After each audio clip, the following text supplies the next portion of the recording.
ఉద్యోగులకు పెన్షన్స్‌కి స్వాగతం, సుస్వాగతం. పాత, కొత్త కలయికే ఏకీకృతం. సిపిఎస్ కంటే ప్రయోజనాలు ఎక్కువే. రాష్ట్రాల్లో అమలు చేస్తే ఉద్యోగులు, ఉపాధ్యాయులకు లబ్ధి. ముందుగా మన ఛానల్ చూసిన వాళ్ళు తప్పకుండా మన ఛానల్ సబ్స్క్రైబ్ చేసుకోండి. అలాగే వీడియో మొత్తం చూడడానికి ప్రయత్నం చేయండి. మీకు కనుక వీడియో నచ్చినట్లయితే తప్పకుండా లైక్ చేయండి, షేర్ చేయండి. పాత పెన్షన్ పథకం అలాగే కొత్త పెన్షన్ పథకం ఒకసారి మనం చూద్దాం. అలాగే ఏకీకృత పెన్షన్ పథకం కూడా చూద్దాం. పాత పెన్షన్ పథకం.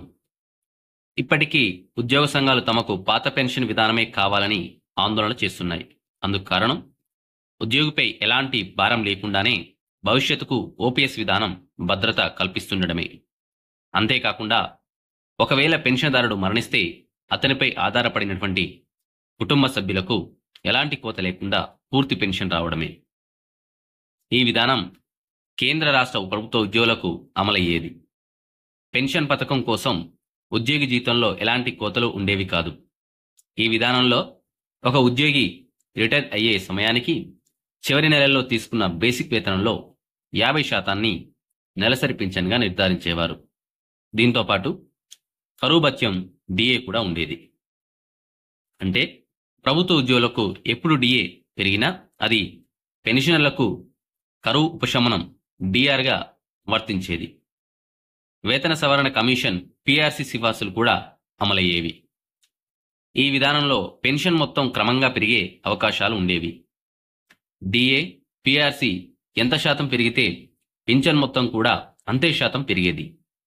ఈ పథకానికి అనుబంధంగా సాధారణ భవిష్య నిధి జీపీఎఫ్ వంటివి పదవీ విరమణ ప్రయోజనాలుగా ఉండేవి.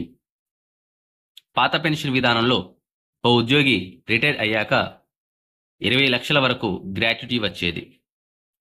ఓపీఎస్ అనేది ప్రభుత్వ ఖజానా నుంచి అందేది. ఒకవేళ పెన్షనర్ చనిపోతే అతనిపై ఆధారపడినటువంటి కుటుంబ సభ్యులకు పూర్తి స్థాయిలో పింఛన్ ప్రయోజనాలు అందేవి. పాత పెన్షన్వి ఇలాంటి విధానంలో ఇంటి నిర్మాణానికి, పిల్లల పెళ్లిళ్లకు, పిఎఫ్ నుంచి విత్డ్రాకు వెసులుబాటు ఉండేది. ఇక ఎన్పిఎస్ గురించి చూద్దాం. జాతీయ పెన్షన్ పథకం. అటల్ బిహారీ వాజ్పేయి ప్రధానిగా ఉన్న సమయంలో ఈ విధానాన్ని అమల్లోకి తీసుకొచ్చారు. ఈ విధానంపై ఉద్యోగ సంఘాలు వ్యతిరేకంగా ఉన్నాయి. ఉద్యోగి వేతనం నుంచి నెల నెల కొంత మొత్తం వెచ్చించడం, చివరకు వచ్చే పెన్షన్ చాలా తక్కువగా, కొన్ని సందర్భాల్లో వితంతు వృద్ధాప్య పెన్షన్ల కంటే హీనంగా ఉండడమే కారణం. ఈ పెన్షన్ స్కీమును కేంద్రంలో జాతీయ పింఛన్ పథకంగా ఎన్పిఎస్, రాష్ట్రంలో కాంట్రిబ్యూటరీ పెన్షన్ స్కీమ్ సిపిఎస్గా అమలు చేస్తున్నారు. ఈ విధానంలో మూల వేతనం డిఏని కలిపి దానిపై 10% ఉద్యోగి, 10% ప్రభుత్వం నెల నెల జమ చేయాలి.